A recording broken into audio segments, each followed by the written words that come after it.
Hello and welcome to Start the Beat with Sykes. My name is Sykes and this is my podcast. Before we get started, I just wanted to take a quick moment to thank everyone who checked out the last episode. If you're one of those people, I hope you enjoyed the conversation and thanks so much for coming back. But for those of you out there who are new to the show, welcome. Feel free to make yourselves at home. And as always, there's beer and soda or just water, whatever you like, in the fridge. Water friends today. How we doing? Great. It's really good to finally be sitting down with you on the show. It'd be better if it was in person, but hey, you know what? In a weird way, with your persona and how most people know you from being on the internet, this almost feels like the perfect way to be talking to you, to be completely honest. And for anyone that doesn't know who I'm talking to today, I'm talking to the one and only Weird Paul. Make some noise for the internet.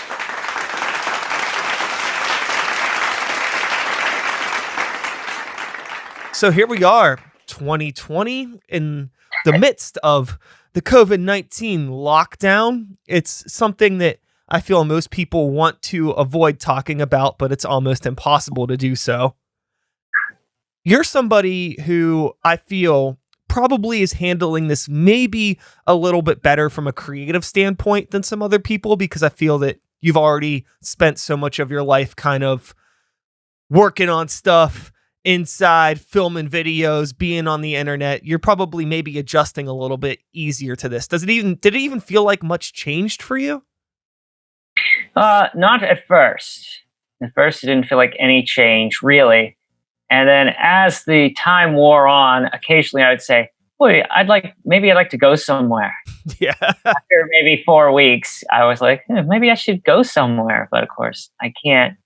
But I've just been really busy. I've been really busy. I haven't really relaxed at all in the 6 weeks that I've been staying at home. Same. And I know that probably pretty soon I'll be going back to my real life and my job and everything. And I'm not really looking forward to that. Yeah, no, I agree. I just had that realization over this past week as well, where at first I'm like, this is great. I have so much time to catch up on all these things. And then reality kind of smacked me in the ass and was like, it's not going to be like this forever. So you can't get too comfortable thinking that it's going to be free time all the time. Right.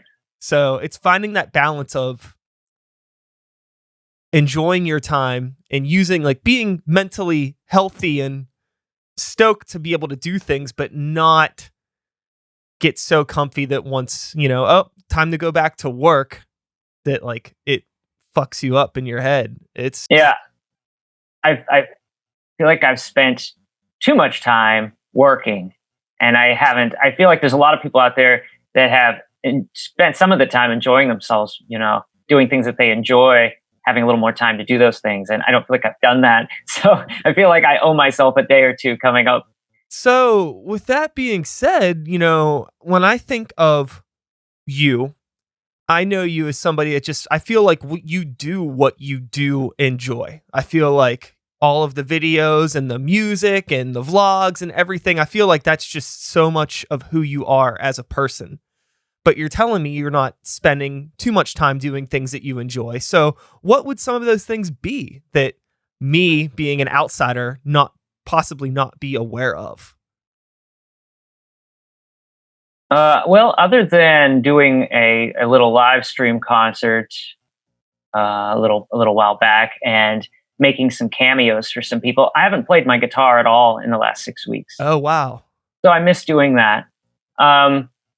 I'd like to do things that I never do. And I actually feel like, I had some time, I could have done it, like do a jigsaw puzzle, for instance. I'd love to do that. Play video games. Other than playing a couple of games specifically for some videos I had to make, I haven't done that. And just very specific social media things that I want to do. Like I have a Letterboxd account, which is somewhere where you log every movie that you watch. And since I have very detailed records of every movie that I've watched in my life, I've watched over 9,000 movies. I'd like to go and put them all in there by date every year, what movie I've seen.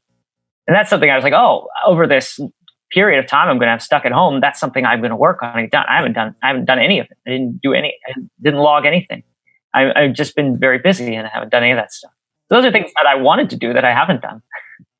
Well, I'm super curious about, you know, somebody like you, I relate to in the sense of you have all of these things that you enjoy and you're passionate about, and you've found a way to make it, take over so much of your life that all of a sudden your passions become your responsibilities True. and balancing that. And I'm curious Yes. about what it's like for you over the years. How have you been able to find that balance to like still be passionate about things that have just become these responsibilities, whether it's like a social responsibility to like, your Instagram followers, or if it's a monetary responsibility or anything else? Like, how have you Yeah. found that balance?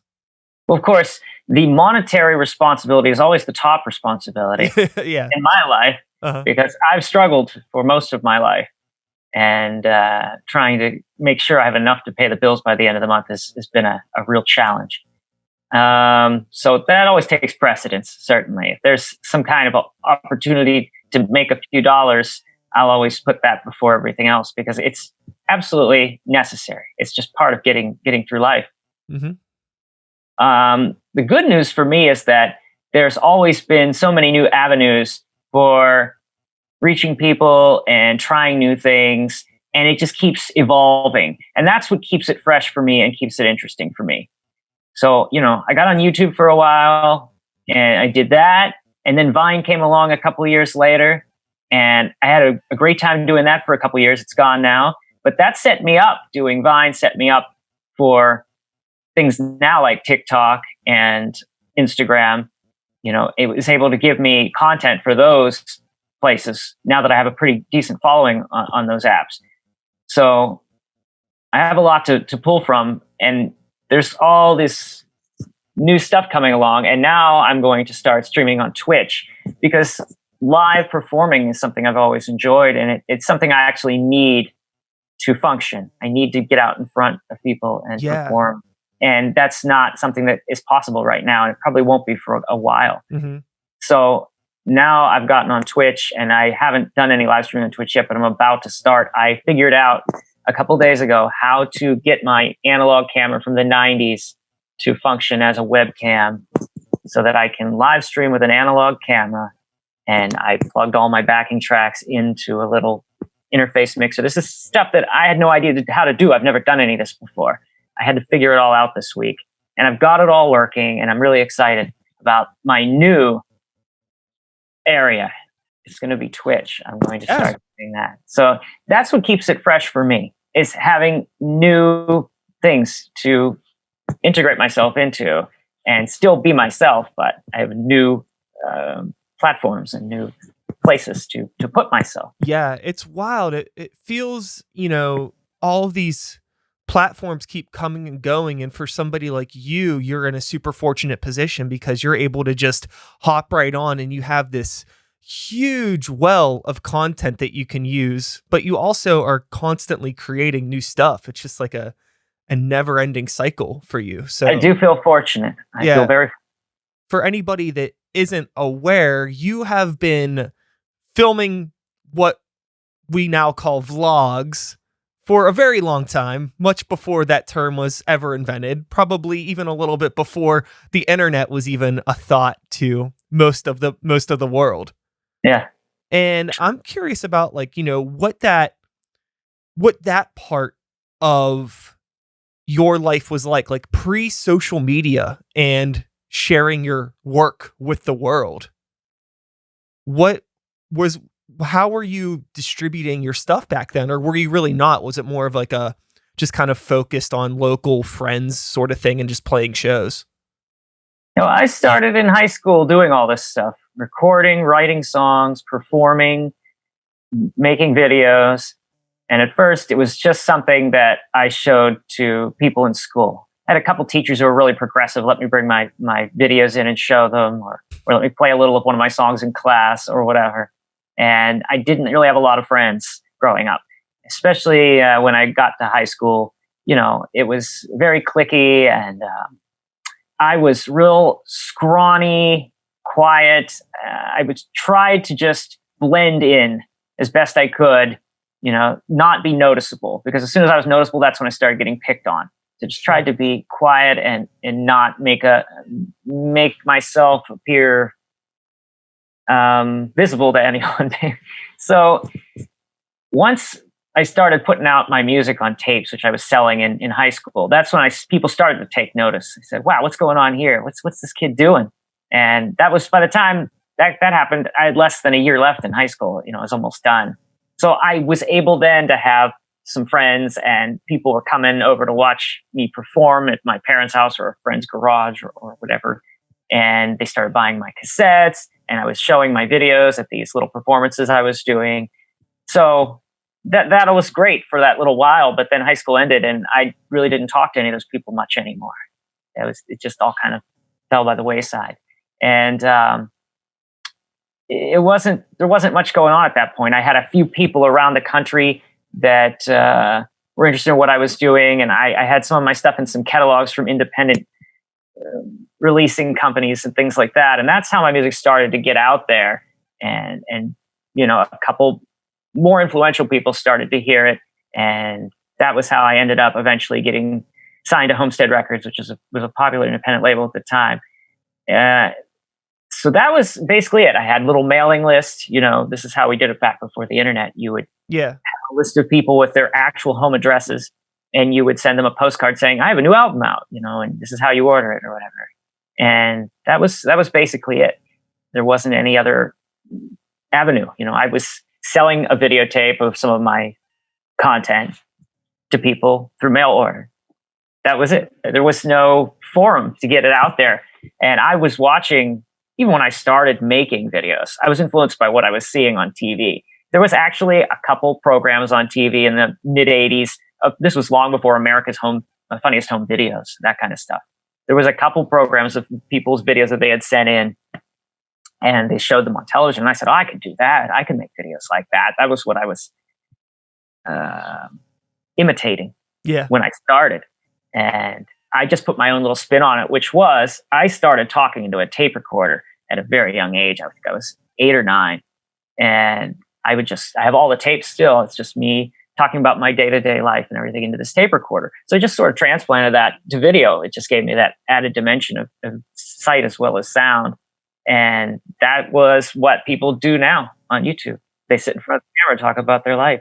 It just seemed kind of natural to me. It was just like a little video diary, So I'm super curious about whenever things started really popping off with YouTube, and you as an outsider just seeing this happening for the first time.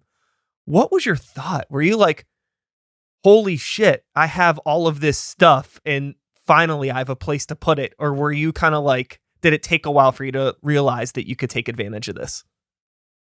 I realized it quite early on, but my issue was I had no idea how to make content that was filmed on analog tape in 1984. How do you get that on YouTube? How's that done? I had no idea. And I've never been good with technology.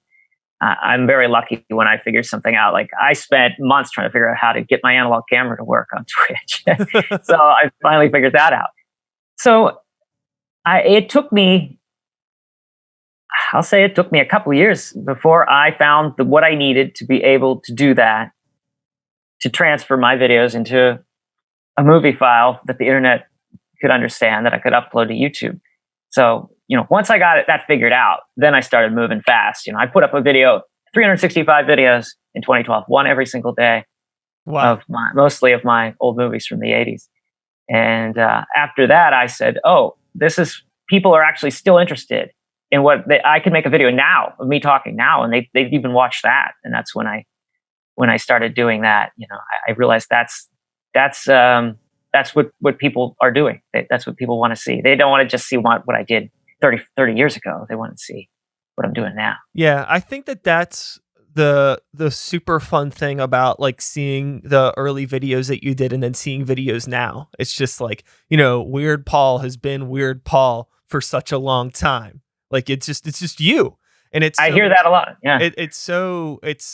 That's what makes it like complete. I feel like there are some people where it's like, you may see, somebody, such as yourself, singing a song about Hello Kitty online and be like, what is this? But then you go back and it's like, holy smokes, this guy has been doing this sort of stuff pretty much his entire life. Yeah. And I think that it's fascinating.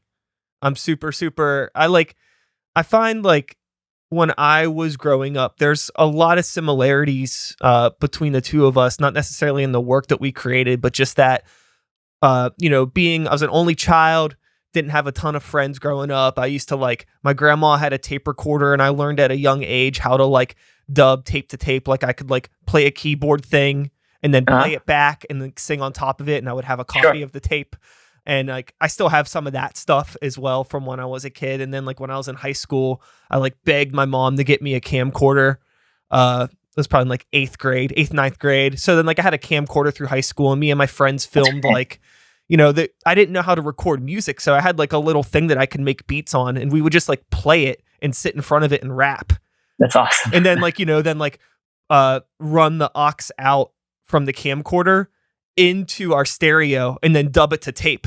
And that was how, we were able to make our music. And so whenever, I came across you for the first time and seeing the stuff that you were doing, I just felt like, I was I just connected with it on a level because I felt like I lived this in some way. And I still am because I'm still doing everything that I was doing when I was 10, when I was 15. I just haven't really changed. I've just acquired debt. Other than that, everything else is pretty much the same. So, now we are here. We're in 2020 and the digital revolution is smacking us in the face. We're literally talking to each other face to face in real time on the internet. Amazing. It's crazy. But you still insist on using analog equipment to stream on Twitch. And right. I am not here to attack that concept. I think that it's great that you're doing that, but I'm curious about how you feel about every cell phone in the world you could shoot a movie on these days when, we grew up at a time where we're trying to figure out what tapes we don't care about that much that we can overdub and things like that. Sure. All the time. Yeah. Yeah. That was the thing was that equipment and tapes were very expensive. Yes. Time when I bought my first videotape to tape stuff off a TV, it was in 1982. It was $13 for one videotape. Wow. Yeah, and that's 1982 money. Yeah. That's ridiculous. And so we had to do that. We had to say, there's a lot of music videos that I made my own videos. I taped over them because I just didn't have room. This was when I was a kid, I did this. So I still regret that, but that's what we had to do. If you wanted to make more, you didn't have the option. Yeah. That's part of what makes it special to me is the fact that if the further back in time you go, the less movies you're going to have of people doing it themselves, making their own little movie. Right now, everybody does it. Everybody has their own YouTube channel, is filming stuff with their phone. The further you go back to a point where, nobody could film with their phone because phones didn't film anything, Yeah. And you have, some people had HD cameras, but you keep going back further and further. You go back to 1984 when I started filming myself. There's not a lot of video content of people filming themselves in 1984. Oh, there's content out there, of course. I'm just saying, compared to now, there's no question. It's a ridiculous difference. So I think it makes it special that exists, and I like the fact that what I'm doing now is not something that anybody does. And people keep saying, this is really crazy and it's cool. And I see some people get a camera and they start doing it. And I think a lot of people don't realize that it's a little more work. And it really isn't that much more work for me. I've gotten so used to doing it and so fast at doing it because I've done it for years now. I've done it for 8 years now. Yeah. So I've gotten really good at it. And it really doesn't take that much longer for me to do it versus using new equipment. In fact, the learning curve for me on using the new equipment would make that take longer for me right now if I try new stuff. But I don't think other people realize that. And I'll see other people say, I just got a camera and I'm going to do this like you did.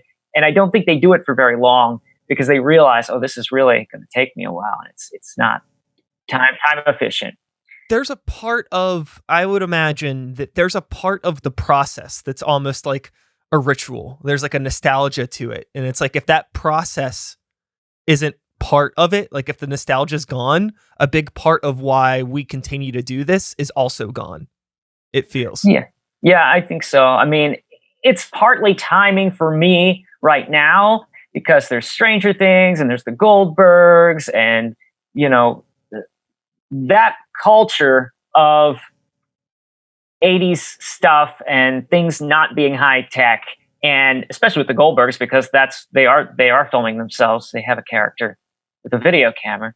It's slightly back into vogue, and it is definitely in the minds of young people now who otherwise wouldn't know. They'd be like, "What is he doing? What are you using?" You know, they have a frame of reference now, which makes it easier for me because they could say, "Oh, this is like that," except it's real life version of that. Uh-huh. So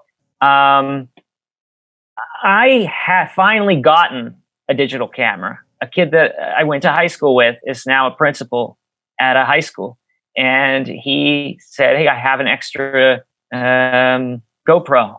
Do you want it?" And I said, "Sure." And I took it and I've used it, but I've decided not to use it for streaming and for YouTube because I've created something and that's my signature now. And that's what I want to continue to use because people are used to it. And it's my thing. I watched, when I was editing a week or two ago, I said, wow, it took me this long to come to this, but I said, I've really got this little pitch now that this is, no one else is making something like this. Other people can sit in front of the camera, but the editing, the way I do it, and I put in like funny sound effects and the way I talk and everything, it's like very specifically me. You know, anybody else who did it, if anybody else did it like that, they'd say, "Oh, you're copying Weird Paul." Yeah. Because it would be that specific. So I've actually come up with something new, which wasn't sure I was even capable of anymore.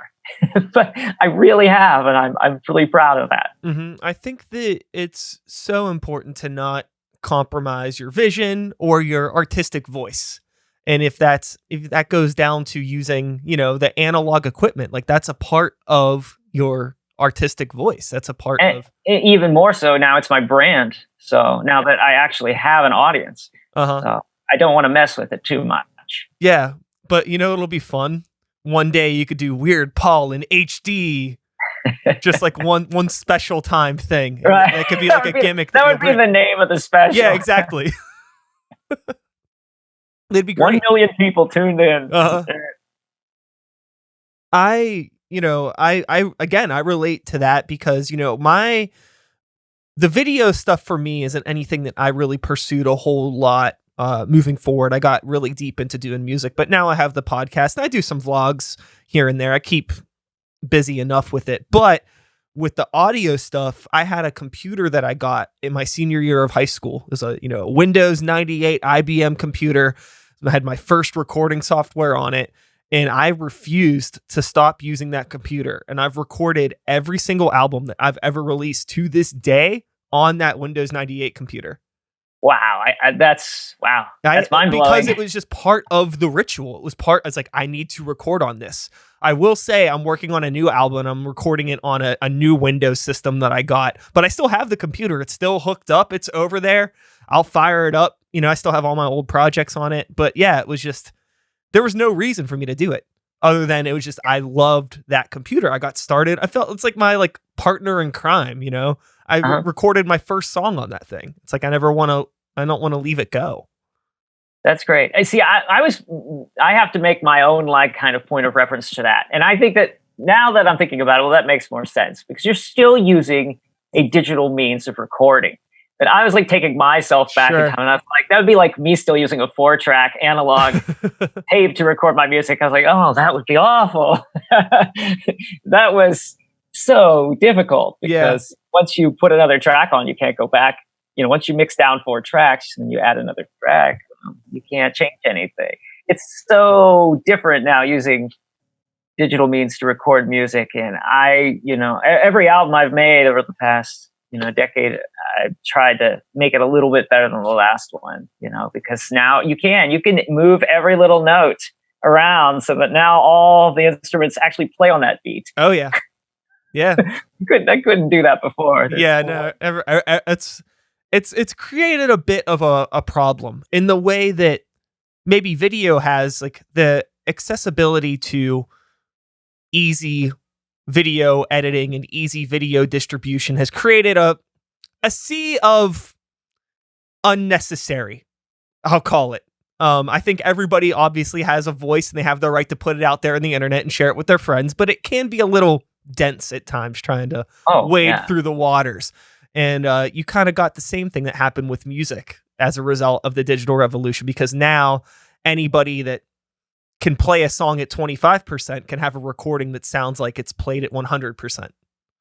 You don't really have to know what you're doing. Like with the analog gear, like you had to know how to play the song. You have to really know how to record it. The computer's not, it's not going to fix it for you. And with a lot of video stuff now, it's kind of like a lot of plug and play. So, it creates a lot of, I try to be nice, but there's just a lot of junk out there. So, with you and of course there is. With you and what you're doing now, just to kind of like get a frame of reference of where you're at, because, you were doing these videos in the 80s and then you were doing your music, and it felt like, is it safe to say that maybe, pre-YouTube, music was a lot more of a focus for you than the video content? Oh yeah.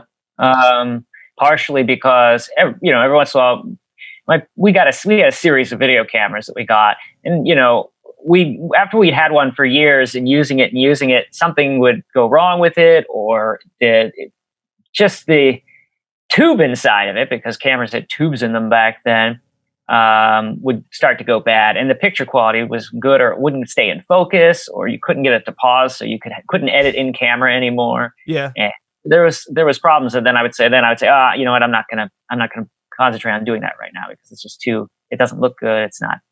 But it'd be the same thing as if you broke a guitar string and you didn't have any at home. We'll put that project on hold for now, because I got to go out and get another guitar string. Yeah. So, but now, over the past decade-ish, 8 years, I think it's maybe safe to say that the videos become a little bit more of a focus than the music. While you still are recording and playing shows, it does seem like videos a lot more of maybe a creative priority. Is that safe to say? Yeah, well, I mean, I tend to stay where the action is. Yeah. In my life, as far as what I stick with. I put out an album in 2013, and then I didn't put out anything until 2019. So I had 6 years where I didn't release an album, and I'd never done that before. It had always been, 1 or 2 years between albums. Like I put out an album, a year with no album. I put out an album, or maybe 2 years in between. But that was the longest I'd ever gone, that period of 6 years. And I felt bad about it when I realized how long I'd gone. So I just dropped everything last year. I just quit making videos altogether, and I just concentrated on getting that album out. And I'm glad I did. And now I really want to make sure that I start putting an album out every other year. So this year is my year to not do that and to concentrate on other things, and then I'll work on an album next year. But it was because YouTube was taking off for me, and I was starting to finally get somewhere. And then this documentary about me that came out last year, it was originally supposed to come out in 2017. It ended up not coming out in a way that everybody could see it until 2019. So in 2017, I went crazy. I started making videos constantly. I was putting up 4, 5, 6 videos a week. And I did that because I thought the movie was going to come out and everybody was going to start watching my channel, all the people that saw the movie. And I wanted to be ready. I wanted to have a lot of content ready, so they could just fall right into the middle of it. And the movie ended up not coming out for a while. So by the end of that year, I said, I'm getting nowhere. I need to take some time away from this, start putting time into other things, because it was getting me exhausted too. I just was tired of doing it and not getting anywhere, especially because invariably, every time you upload a video to YouTube, you lose subscribers. You don't get subscribers. It's quite the opposite. And whether that's because people say, "Oh, this isn't exactly what I thought it was going to. This isn't the content I came here for." It's a Yeah. Yeah. popular comment these days. Um, or if it's because YouTube is just unsubscribing accounts from your channel, which was supposedly proven that was the case. And that's one of my biggest issues with all social media is that it's not user friendly. They're working against you. Facebook did that too. They just took page likes away from pages. They just take them away because I can go in and see who has liked my page and who hasn't, and people that did like it, Yeah. they don't like it anymore. And it's not because they disliked it; it's because these social medias are doing this, and it's all very much. It's for these companies to make money. They're trying to make money, and it's not to help anybody out. And so I hate social media in general, but it's the best tool that we have that we didn't have when I was young. I'll tell you this. I love the social part of social media. I don't like the media part of social media. Right. And I find it incredibly frustrating that somebody like me or you has to play ball in the same field as like Coca-Cola or Nike. Right. Ridiculous. It makes no sense. And the thing that is really aggravating to me is like, okay, I get it. You are a business. You're providing me a air quote free service. I have my account. I mean, and I post things and I'm trying to make a little bit of money. So you want to make a little bit of money from me. But I feel like if you have an account, this has always been my thought. If you have a business page on Facebook, for example, and if it has like under 100,000 likes, you should not be subjected to the same rules as a huge company. I feel like those social media companies, as much as they have the ability to tear your page down and make it complicated for you, they have the same ability to help lift you up.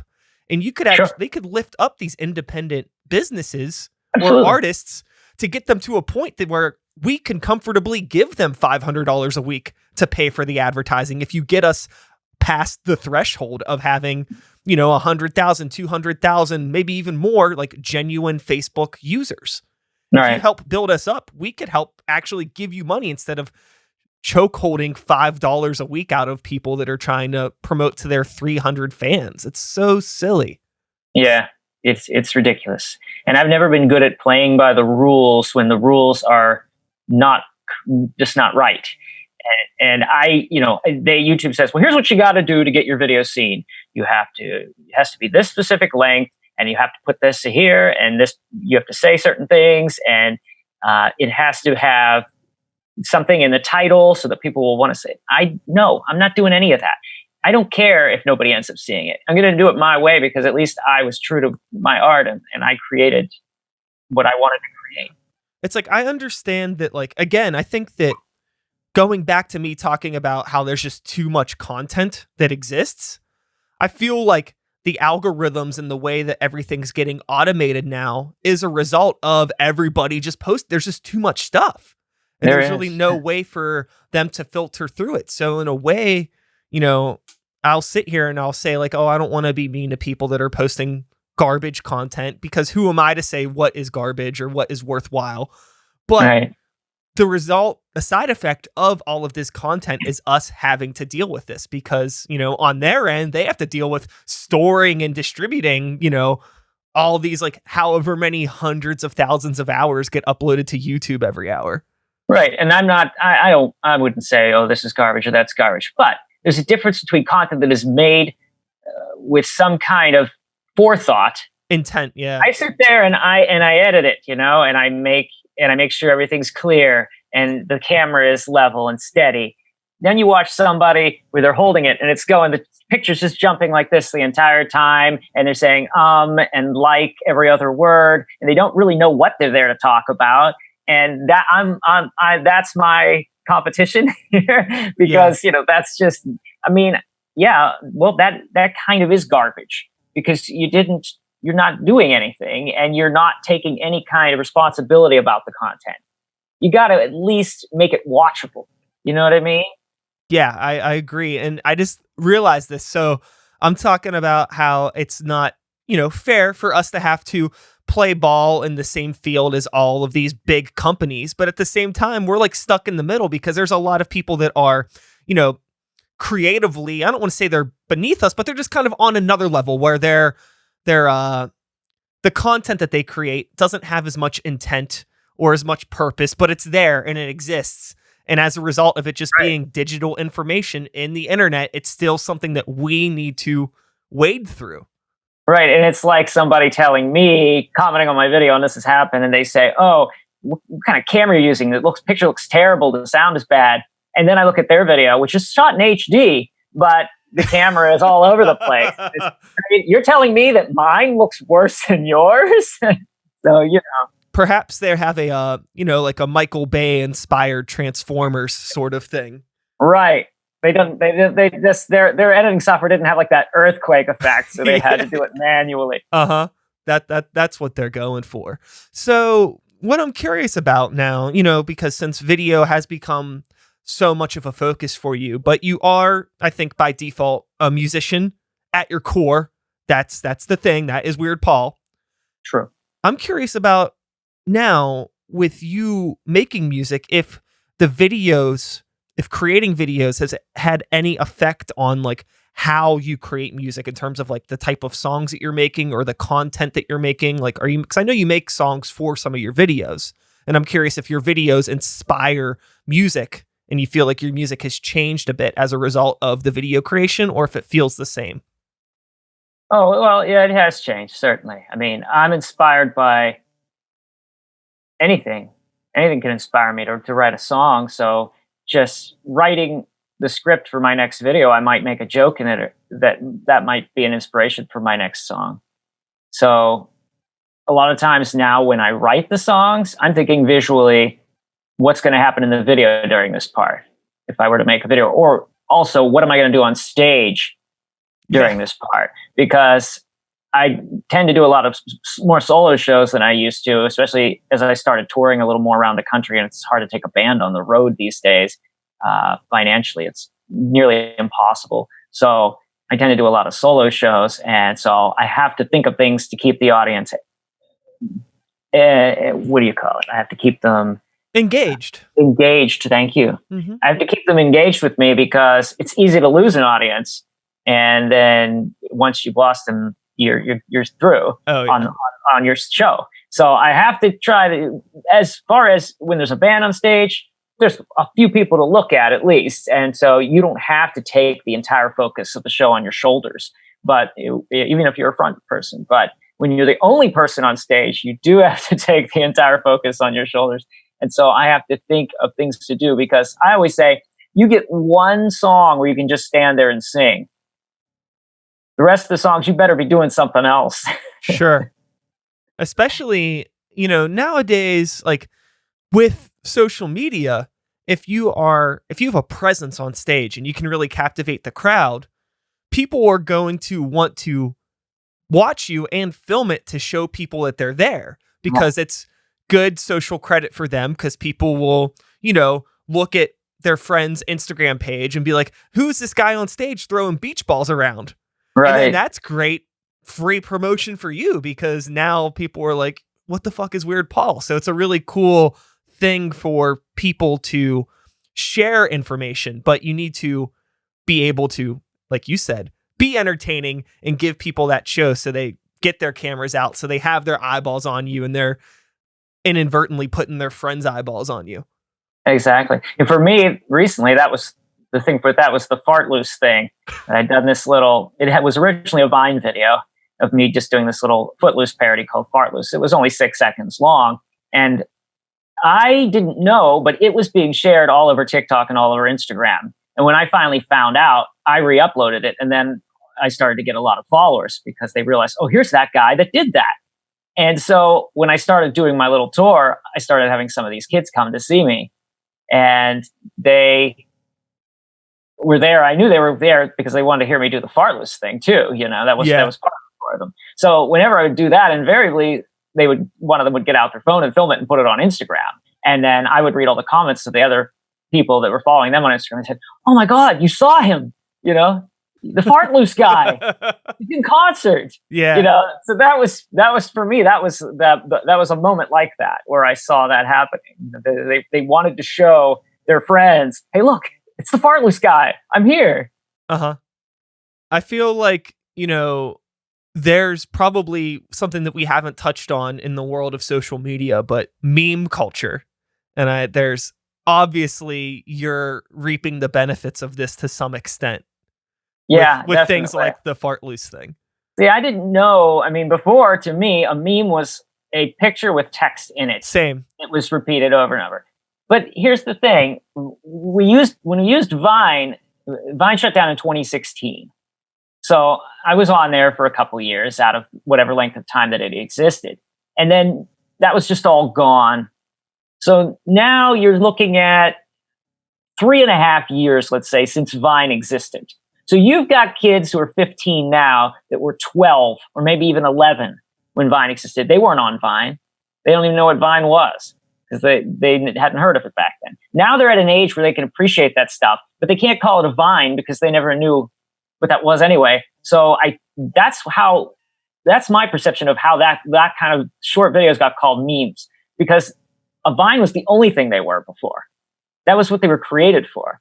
So they had to give them another name. Yeah. So that's all I can come up with. I watched something about the history of memes, and the meme that we are aware of, there's a name for that style of meme. I don't remember. I mean, it was a video about memes, so I didn't retain the information in like any important data banks. I was just kind of watching it.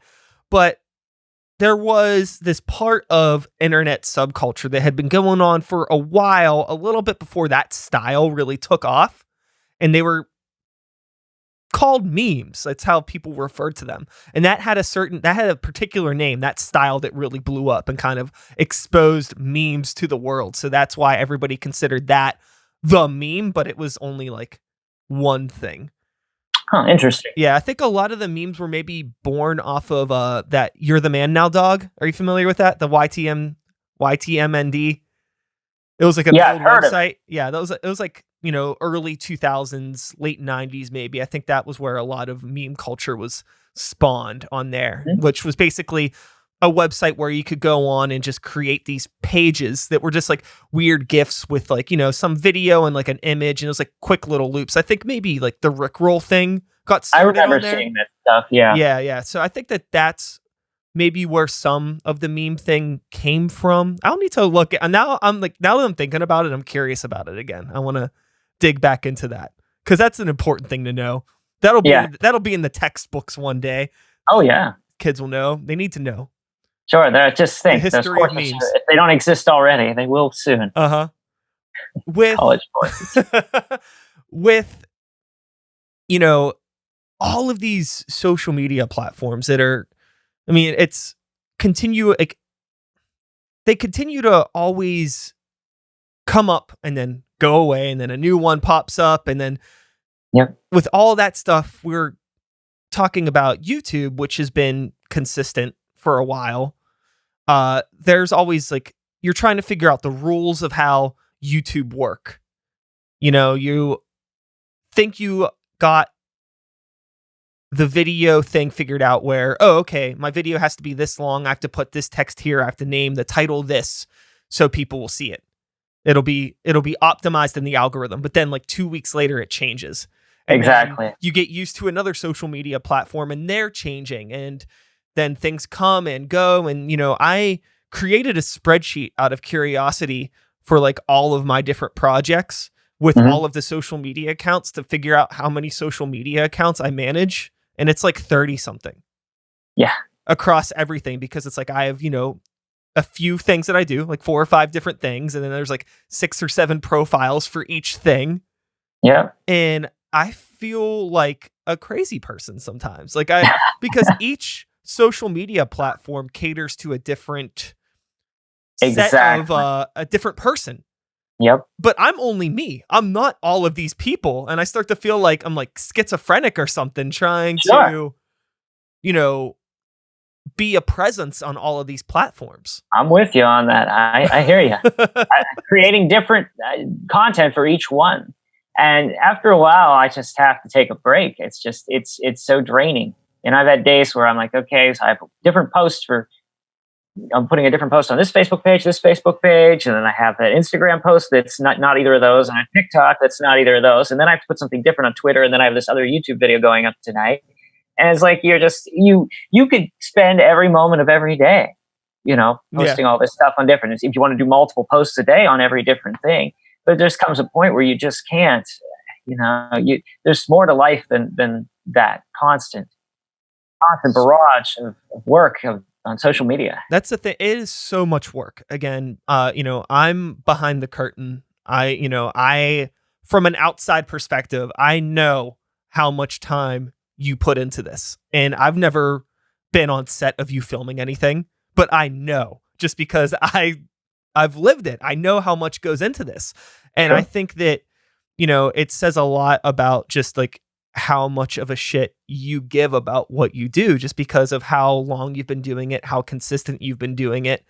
And it's something that I wish more people would see when it comes to either your work or just anybody's work, anybody that's on this independent hustle. It seems it looks so effortless, I think, to a lot of people. And that's the point, right? Oh yeah. Like you want it to look like, oh, I just picked up my phone and sang a song and then I put it out there. And, and now I have, however many followers on TikTok. But it's like, no, these things just don't happen. It's like, I'm constantly doing this. So, Yes. Is there anything that you do? Because you mentioned, you needing to take a break, needing to get away from things. Is there anything that you do that's like not media related in any form to get to like take a break in any from the form? world? Yeah. Because I mentioned before, whenever we were talking earlier, about like, what do you do? And it was still like, oh, maybe I'll put together a puzzle or maybe I'll log films that I've watched. Like they're still media related. I'm curious if there's anything in your life that's not media related that you use as sort of like an escape from. So you mean like cooking? Or... Yeah, cooking could be a thing. Yeah, I know. I don't do that. I don't. I'm not an outdoors person. Yeah. So that's not a thing for me. I can't stand doing yard work. Anybody would say, oh yeah, to take a break, to have some fun, I do some yard work. I think those people should be committed. Right? That is not a break. Sure. That's terrible. No, I can't think of anything that I would do. I mean, the only thing I can come up with maybe is to spend time with my girlfriend Niffer. So maybe we've been going for walks a lot of the time since there's nowhere to go right now. Yeah. Usually once a day we take a walk together around the neighborhood. We're lucky we live in the suburbs where you can go on an entire walk and not see another person at all sometimes. Yeah. So that's lucky for us. I mean, that's about it. I like to spend time with her. So do something with her that doesn't involve, I guess, taking a break to have a meal together. Or whatever. I mean, that's nice. Yeah, I agree. And I just want you to know that I am 100% with you. Aside from the fact that I do enjoy cooking dinner, I don't really like doing much else other than media related things. Like, like right now in my free time, my relaxing is me doing research for a project on Kennywood that I'm doing. And it's relaxing. 1000%. It's going to be like a video podcast series. So me taking a break from work is just casually planning other work.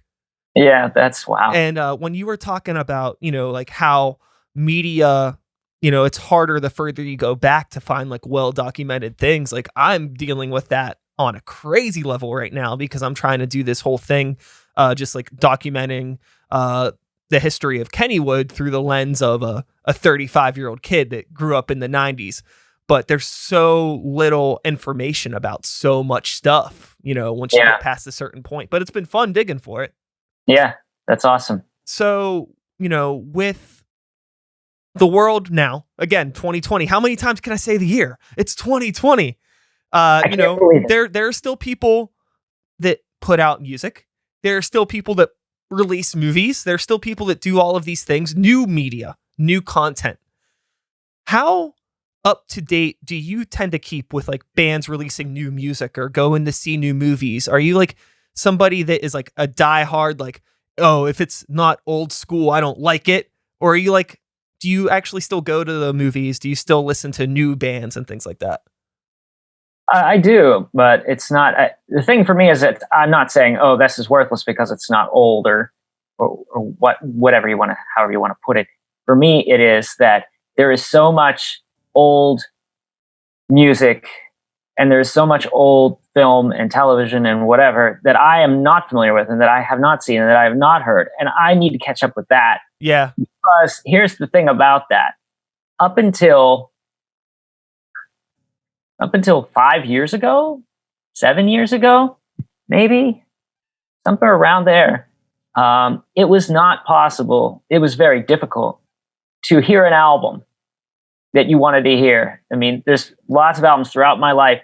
If you had money to go out, I've been poor all my life, so I can't afford to go out and buy an album just because I wanted to hear it, Yeah. or buy a movie because I wanted to see it. So we've finally gotten to the point now where you can listen to most albums that were released up and through the 90s on the internet. And you can watch a good deal of movies somehow on the internet that were made up until that point, going all the way back to the silent films. And you can watch television shows that you never thought you'd see again because they were only aired once in the 1970s. You can watch them on YouTube now. So now I have the opportunity of almost my entire life, and I'm going to be 50 this year, all this stuff that I'd only heard about, or music that I'd seen a picture of the album cover in a catalog once, like some late 70s Black Sabbath album, the last album Ozzy Osbourne sang on or something like that. And I'm like, boy, I wish I could hear that. Well, now I was able to hear it because thanks to the internet. So I'm catching up on all of this stuff that for a lifetime I've wanted to experience.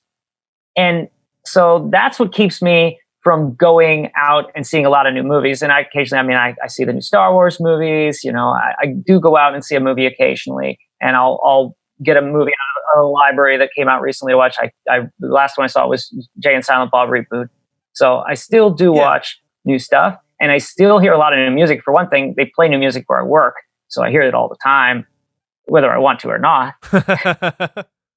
So I'm definitely exposed to what's happening. And the best thing is, because I have a young audience on Instagram and TikTok and for a while Vine, and now it's starting to creep into my other social media too, I see what kids are talking about, and then I check out if I hear something enough times, they say, "Oh, you sound like such and such a thing," then I go check it out.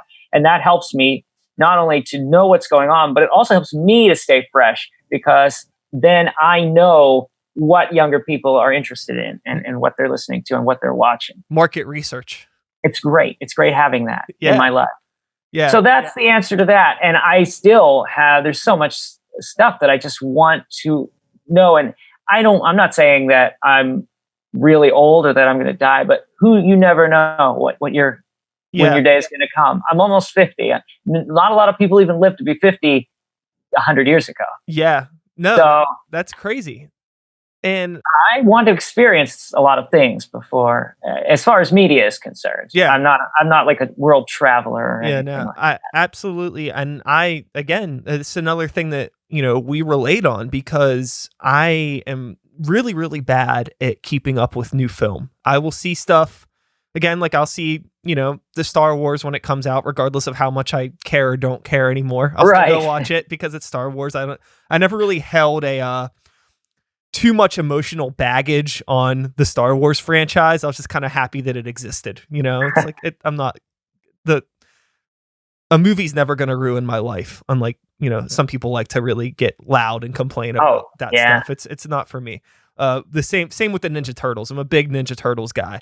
And everybody was like, the new movies are trash. I'm like, you're 34. They're not for you. They're for 10-year-olds. It's okay. That's what it is. Yeah.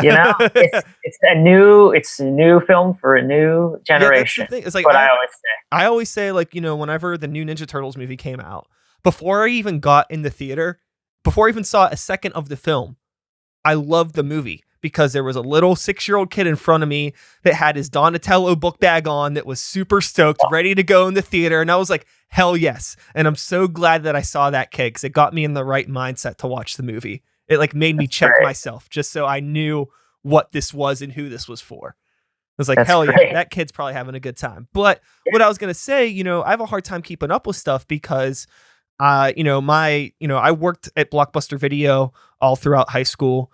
And I was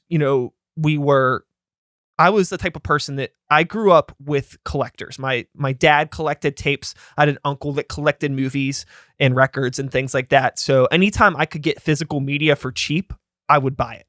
I'd go to thrift stores. I would just get stuff I never heard of, movies I never heard of. Sure. And I still have piles of things that I'm still like listening through and watching. And that's like, why haven't I seen this movie or that movie? It's like, because I have a shit ton of stuff in my fucking living room that I'm trying to catch up with still. Yeah, I hear you. I have like thousands of movies. Yeah, it's like... And the thing is, I'll buy things, I show them on YouTube what I bought, and sometimes people say, oh, why'd you buy that game? That's one of the worst games ever. No, you don't understand. I paid a dime for it at the thrift store. You're never going to see that again for a dime. Why wouldn't I buy it? I have it now. You know? It's like sometimes I feel like it's not everybody understands the concept of like the experience something most of the time is far more valuable than the actual worth of the product itself. Yeah, absolutely. Like I can watch, like I just watched, have you ever seen that movie from 93, Freaked, the Alex Winters movie? Of course. Yeah. Great movie. Yeah. So I just showed that to my girlfriend for the first time and it was a fucking blast because she was just like, what the fuck is this? It was like, oh, like this was our, our romantic time together. I was like, we're going to watch this movie. I haven't watched it in a while, but it was a lot of fun. Just like getting to like show her that and like watch those things where like, we could have, I don't know. Now that they're releasing new movies online, we could have watched the new Sonic the Hedgehog movie on our TV, which I do really want to see. I'm very morbidly curious about that. Have you seen that?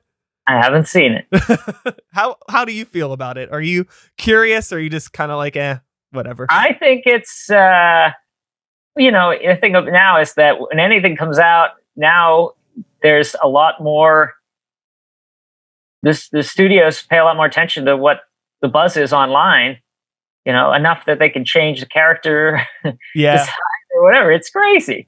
There's movies from when I was a kid that came out that would have benefited from something like that, certainly. But with that, I was gonna say with that being said, I didn't mean to cut you off, but with that being said, and kind of talking about Star Wars, like how did you feel about the whole the re-releases of the original trilogy when they went back in and I thought that was awful. I thought it was awful. I mean,